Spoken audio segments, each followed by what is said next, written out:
Lambaian tangan terakhir Julian Dwi Setiono, masinis KA Bandung Raya jadi korban tabrakan kereta di Cicalengka. Di media sosial X beredar video sebelum KA Bandung Raya tabrakan dengan KA Turangga di Cicalengka, Kabupaten Bandung, Jawa Barat, Jumat tanggal 5 Januari tahun 2024 pukul 6.30 waktu Indonesia Barat.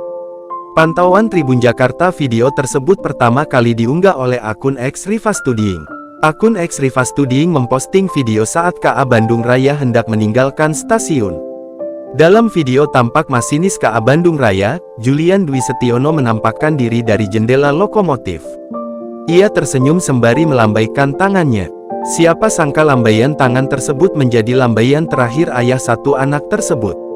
Suasana duka menyelimuti kediaman orang tua masinis kereta api komuter lain Bandung Raya, Julian Dwi Setiono, 28, di Kompleks Bukit Permata, RT 2/22, Desa Cilame, Kecamatan Ngamprah, Kabupaten Bandung Barat KBB, Jumat tanggal 5 Januari tahun 2023.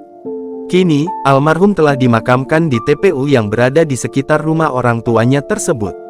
Melansir Kompas.com, Direktur Eksekutif Institut Studi Transportasi Instran, Dedi Herlambang mengungkapkan dugaan penyebab kecelakaan KA Turangga dan KA Lokal Bandung Raya yang terjadi pada Jumat tanggal 5 Januari tahun 2024 pagi. Dedi mengatakan kecelakaan ini terjadi di jalur kereta api tunggal, single track, yang seharusnya lebih aman karena pengaturan sinyal dilakukan secara manual oleh petugas. Namun lantaran masih dioperasikan oleh manusia, maka single track ini berpotensi menyebabkan kecelakaan akibat kelalaian manusia, human error. Biasanya, umumnya itu memang human factor karena apa? Karena di single track itu memang adalah faktor dari manusia yang mengoperasikan sinyal, ujarnya ketika dihubungi awak media, Jumat. Lebih lanjut dia menjelaskan, human error bisa disebabkan oleh kelalaian masinis yang melanggar sinyal atau kelalaian petugas pengatur perjalanan kereta api (PPKA) yang mengatur sinyal kereta berangkat atau berhenti.